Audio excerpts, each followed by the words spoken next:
హైరోన్ మన పాఠశాల మన 9th క్లాస్ సైన్స్ సబ్జెక్ట్లో ఉన్న 4th chapter is matter pure అనే రసానికి సంబంధించి ఇందాక ట్రూ సొల్యూషన్స్కి కొలాయిడల్ సొల్యూషన్స్కి మధ్య డిఫరెన్సెస్ ఏంటో మనం చెప్పమన్నారు కదా.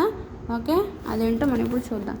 అయితే క్యారెక్టరిస్టిక్ ప్రాపర్టీస్ ట్రూ సొల్యూషన్కి కొలాయిడల్ సొల్యూషన్ యొక్క క్యారెక్టరిస్టిక్స్ ప్రాపర్టీస్ ఏంటంటే డిఫరెన్సెస్ ఏంటంటే మనకి నేచర్ క్యారెక్టర్ అనమాట. వాటి యొక్క ప్రాపర్టీస్ నేచర్ ఉంటుంది, సైజ్ రేంజ్ ఉంటుంది, అలానే విజిబిలిటీ ఆఫ్ ది పార్టికల్స్ ఉంటుంది.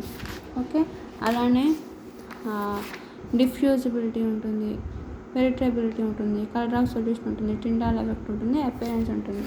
సో ఇవన్నీ వాటి ఉన్న క్యారెక్టర్ అనమాట. వాటి గురించి వాటి ఎవరు బిహేవ్ చేస్తాయి, వాటి మధ్య డిఫరెన్సెస్ అనేది మనం చూడాలి. అయితే నేచర్ సరికి టిండాల్ ఎఫెక్ట్ అంటే ట్రూ సొల్యూషన్కి ఏమో హోమోజీనియస్ సొల్యూషన్స్ కదా అవి హోమోజీనియస్ అనమాట. కొలాయిడల్ సొల్యూషన్స్ ఎలా అంటే హెట్రోజీనియస్ సొల్యూషన్స్ అనమాట. అయితే సైజ్ రేంజ్ ఎలా ఉంటుంది?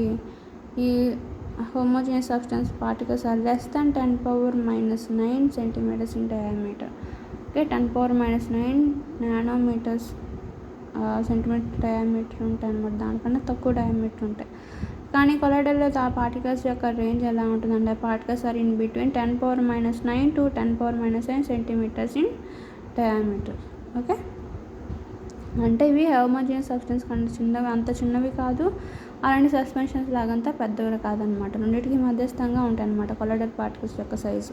అలానే అవి మన కంటి అంత చిన్నవిగా ఉన్నా కానీ మన కంటికి కనిపించవు అనమాట. అవి విజిబిలిటీ ఆఫ్ ఏ పార్టికల్స్ ఈ హోమోజీనియస్ అనేది కనిపించవు అసలు. Not visible to our naked eyes, not visible even under ultra microscope.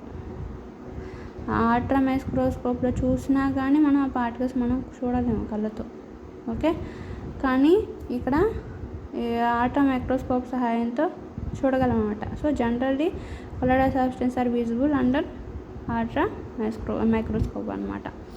అలానే డిఫ్యూజిబిలిటీ కనుక విక్షేపణ దగ్గరికి వచ్చినట్టయితే డిఫ్యూజ్ ర్యాపిడ్లీ, అవి ఆటోమేటిక్గా వెంటనే కలిసిపోతాయి. హోమోజీనియస్ సబ్స్టెన్స్ కదా, సాల్ట్ కానీ షుగర్ కానీ వెంటనే కలిసిపోతాయి, పూర్తిగా కలిసిపోతాయి. ఇక్కడ ఏంటి కొలాయిడల్ సబ్స్టెన్స్ కొంచెం వెయిట్ ఎక్కువ, కొంచెం సైజ్ ఎక్కువ కాబట్టి తొందరగా వ్యాప్తి చెందుతాయి, తొందరగా స్లోగా డిఫ్యూజ్ అవుతాయి అన్నమాట. ఓకే, ఫర్ ఎగ్జాంపుల్ హోమోజీనియస్ సబ్స్టెన్స్లో సాల్టెడ్ పౌడర్ రూపంలో ఉన్న సాల్టెడ్ వేసుకుంటే ఈజీగా డిఫ్యూజ్ అయిపోతుంది. అది హోమోజీనియస్ సబ్స్టెన్స్ కింద ఎగ్జాంపుల్ తీసుకోవచ్చు. అలానే కొంచెం సైజ్ ఎక్కువ ఉన్న పార్టికల్స్ కల్లుప్పు కనుక కనిపెట్టినట్టయితే అవి అయితే కొంత తొందరగా డిఫ్యూజ్ అవుతుంది అనమాట. సో డిఫ్యూజన్ స్లోగా అవ్వడానికి అది ఎగ్జాంపుల్గా తీసుకోవచ్చు అనమాట. అయితే నెక్స్ట్ ఫిల్టరబిలిటీ. హోమోజీనియస్ సబ్స్టెన్స్ని అసలు పూర్తిగా కలిసిపోయి కంటికి కనిపించిన కంబైన్డ్ మిక్చర్ కాబట్టి దాన్ని మనం ఫిల్టరేషన్ ద్వారా వేరు చేయలేము. So cannot be filtered. But heterogeneous పార్టికల్ని మనం ఫిల్టర్ పేపర్ సహాయంతో మనం సపరేట్ చేస్తే రెసిడ్యూ లాగా ఫిల్టర్ పేపర్ మీద దాంట్లో ఉన్న కంటెంట్ కొలాయిడల్ పార్టికల్స్ అన్ని మిగిలిపోయే అవకాశం ఉంటుంది అనమాట. So it can be colloidal particles can be filtered by using animal memory. Okay, next colour of the solution. Homogeneous సబ్స్టెన్స్లో కలర్ ఎలా ఉంటుంది? Depends upon the substance. మనం తీసుకునే సబ్స్టెన్స్ యొక్క కలర్ మీద బేస్ అయి ఉంటుంది. కానీ ఇక్కడ కొలాయిడల్స్లో కలర్ ఆఫ్ సొల్యూషన్ ఎలా ఉంటుందంటే depends upon the shape and size of the colloidal particles. Colloidal particles shape and size మీద వీటి యొక్క కలర్ అనేది ఆధారపడి ఉంటుంది అన్నమాట. టిండాల్ ఎఫెక్ట్ అనేది హోమోజీనియస్ సబ్స్టెన్స్లో ట్రూ సొల్యూషన్స్లో డు నాట్ ఎగ్జిబిట్. అవి పూర్తిగా కంబైండ్ అయిపోయి ఉంటాయి కాబట్టి న్యాచురల్ సొల్యూషన్లో కొలాయిడల్ ఎఫెక్ట్ అనేది దాని గుండా వర్కౌట్ అవుతుంది. ఎందుకంటే పార్టికల్స్ అనేవి కిక్కిడిసిపోయి ఉండడం వల్ల లైట్ని దాని గుండా ట్రావెల్ చేయలేవు. అలానే కొలాయిడల్ పార్టికల్స్ కొంచెం సైజు ఉంటాయి కాబట్టి వాటి మధ్య కొంచెం గ్యాప్ ఉంటుంది కాబట్టి అది కొలాయిడల్ లైట్ని దాని గుండా పాస్ చేస్తుంది, టిండాల్ ఎఫెక్ట్ని అలౌ చేస్తుంది అనమాట. So colloidal particles exhibit but exceptions అన్నమాట. కానీ కొన్ని కండిషన్స్ ఉన్నాయన్నమాట అది లైట్ పాస్ చేయడానికి. ఓకే, నెక్స్ట్ అపియరెన్స్ ఎలా ఉంటుంది? Perfectly transparent. ఈ న్యాచురల్ సొల్యూషన్ ట్రూ సొల్యూషన్ అనేది పర్ఫెక్ట్గా ట్రాన్స్పరెంట్గా ఉంటుంది, కానీ లైట్ని అలౌ చేయలేదు. కానీ కొలాయిడల్ సొల్యూషన్ ఇక్కడ చూడటానికి ఎలా ఉంటుందంటే అది అపియరెన్స్ అనేది ట్రాన్స్లూసెంట్, పారదర్శకం అంటే ట్రాన్స్పరెంట్. అవి అపారదర్శకం అంటే అది దానికుండా కంటికి ట్రాన్స్పరెంట్గా కనిపిస్తుంది అనమాట, కొంచెం అపారదర్శకంగా కనిపిస్తూ ఉంటుంది. ఓకే, సో ఈ విధంగా ట్రూ సొల్యూషన్ అండ్ కొలాయిడల్ సొల్యూషన్స్కి మధ్య డిఫరెన్సెస్ తెలుసుకున్నాం కదా. అలానే ఇక్కడ ఏంటి, ప్రాపర్టీస్ ఆఫ్ సస్పెన్షన్స్ అండ్ కొలాయిడల్స్, వీటి గురించి మనం తెలుసుకోవాలన్నమాట. సస్పెన్షన్స్ అంటే ఏంటి, కంటికి కనిపించే హెటరోజీనియస్ మిక్చరు. ఈ కొలాయిడల్స్ ఏంటి, కంటికి కనిపించిన heterogeneous mixtures. So suspensions are heterogeneous mixtures and colloidals also heterogeneous mixtures. But suspensions, the particles are suspend by seeing with naked eyes, మన కంటితో మనం చూడగలం సస్పెన్షన్స్ని. Colloidals size of particles are colloidals are too small to be seen by the naked eyes. Okay, మనకి చాలా తక్కువ size ఉంటాయి, కానీ అవి మన కంటికి కొంచెం కనిపించాయి అనమాట. మైక్రోస్కోప్ సహాయంతో కొంచెం చూడగలుగుతాం. ఓకే, అల్ట్రా మైక్రోస్కోప్ సహాయంతో చూడగలుగుతాం. అలానే the particles of suspension scattered a beam of light passing through it and make its path visible. అలానే పార్టికల్స్ ఆఫ్ సస్పెన్షన్స్లో అది పైన కింద పూర్తిగా కలవకుండా ఉంటుంది కాబట్టి ఆ సస్పెన్షను లైట్ అనేది పూర్తిగా బీమ్ ఆఫ్ లైట్ అనేది పూర్తిగా పాస్ చేస్తుంది అనమాట. సో ఇలా మనకి ఆ పాస్ అయ్యే పాత్ కూడా మనకి విజిబుల్ అవుతూ ఉంటుంది.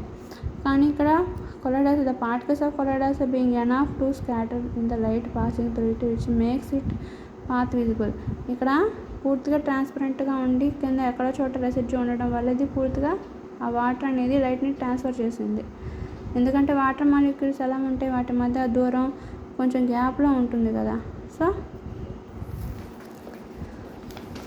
ఫర్ ఎగ్జాంపుల్ చెప్పినట్లయితే ఇదిగోండి ఈ సొల్యూషన్ కదా, ఇది వాటర్ అనమాట. వాటర్ పార్టికల్స్లో కొంచెం గ్యాప్ ఉంటుంది కదా. ఓకే, కానీ సస్పెన్షన్ ఏంటి, ఎక్కడో చోట పైన కానీ లేదా కింద రెసిడ్యూ కింద కానీ ఇట్లా పేరుకుపోయింది అంటే మధ్యలో ఇదంతా గ్యాపే కదా. ఈ గ్యాప్లో లార్జ్ అమౌంట్ ఆఫ్ లైట్ అనేది స్కాటర్ అవుతూ ఉంటుంది అనమాట. అదే కొలాయిడల్స్ ఏంటి, అంతకన్నా కొంచెం చిన్న పార్టికల్స్ అయినా అవేంటి కొంత గ్యాప్ ఉంటుంది అనమాట వాటి మధ్య. అది పూర్తిగా కలిసిపోయి పాలు లాంటి పదార్థాలు అంటే చిన్న పదార్థాలే, కానీ కొంత మాత్రమే గ్యాప్ ఉండటం వల్ల ఎంత ఎక్కువ గ్యాప్ ఉండదు వాటి మధ్య ఉండటం వల్ల ఈ స్లిట్స్ ఏవైతే ఉన్నాయో ఈ స్లిట్లో నుంచి కొంతవరకే కాంతి కిరణాలు అనేవి ట్రాన్స్ఫర్ అవడం అనేది జరుగుతూ ఉంటుంది అన్నమాట.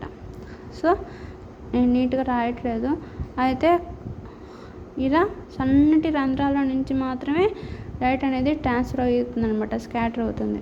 ఓకే, సో ఇట్లా సన్నటి పెద్ద హోల్స్లో నుంచి వెళ్ళే లైట్ని టిండాల్ ఎఫెక్ట్ అన్నారు, సన్నటి స్లిట్ నుంచి వచ్చిన లైట్ని మాత్రం టిండాల్ ఎఫెక్ట్ అంటారు. కాబట్టి సస్పెన్షన్స్లో కన్నా కొలాయిడల్స్లోనే మనం ఈ టిండాల్ ఎఫెక్ట్ని మనం చూడగలుగుతాం అన్నమాట.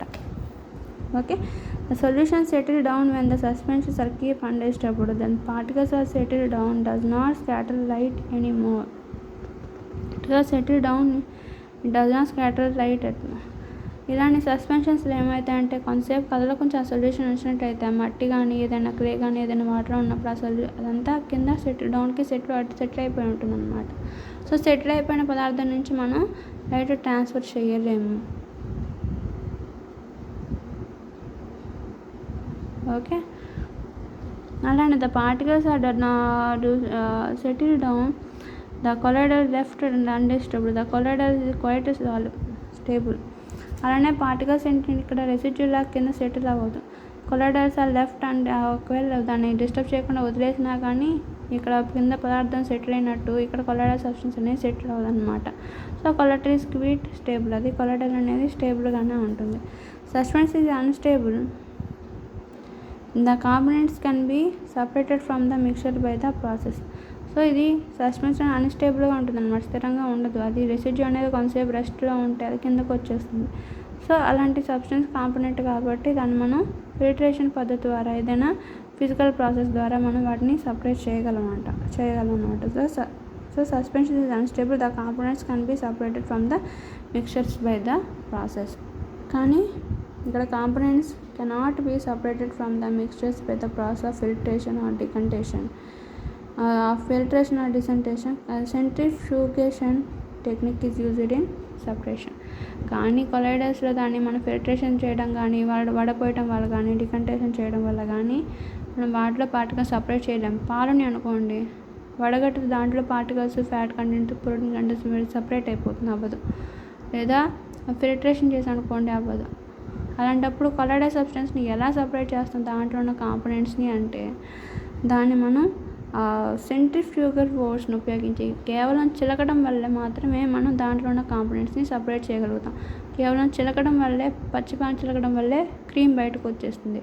అలానే కాగిన పాలని చీకడం వల్ల మీగడ వస్తుంది. అలానే పెరుగుని మజ్జిగగా చేసి చిలకడం వల్ల వెన్న వస్తుంది. కేవలం ఈ చర్నింగ్ ప్రాసెస్ ద్వారా మాత్రమే మనం దాంట్లో ఉన్న కాంపోనెంట్స్ని, కొలడల్లో ఉన్న కాంపోనెంట్స్ని మనం వేరు చేయగలుగుతాం అన్నమాట. ఓకే, ఫర్ ఎగ్జాంపుల్ నేను ఇక్కడ తప్పు చెప్పినట్టు అనిపిస్తే నాకు మెసేజ్ చేయండి. సస్పెన్షన్స్లో ఒక పార్టికల్ అనేది రెసిడ్యూ లాగా కిందకి డౌన్వర్డ్ పొజిషన్లో కాసేపు కదలకొంచినప్పుడు కింద డౌన్వర్డ్ సెటిల్ అయినప్పుడు ఆ పైన మిగిలిన సబ్స్టెన్స్ ఏంటబ్బా అంటే అది వాటర్ అనమాట. వాటర్ అనేది హోమోజీనియస్ సబ్స్టెన్స్ లా ఉంటుంది కాబట్టి అది లైట్ని ట్రాన్స్ఫర్ చేయదు. ఓకే, సో ఇక్కడ సస్పెన్షన్స్లో లైట్ అనేది ట్రాన్స్ఫర్ అవ్వదు. కొలైడల్ సబ్స్టెన్స్లో మాత్రమే కొంచెం పార్టికల్స్ మధ్య గ్యాప్ ఉంటుంది కాబట్టి లైట్ అనేది ట్రాన్స్ఫర్ అవుతుంది. ఇందాక నేను డ్రా చేసింది తప్పు. ఓకే, నెక్స్ట్ అలానే separating of components of A mixtures అని గురించి మనం నెక్స్ట్ వీడియోలో తెలుసుకుందాం. ఈ సపరేటింగ్ ప్రాసెస్లో మనకి రకరకాల ప్రాసెస్ వస్తాయి. సబ్లిమేషన్ అని, అలానే ఎవాపరేషన్ అని, అలానే క్రోమటోగ్రఫీ అని.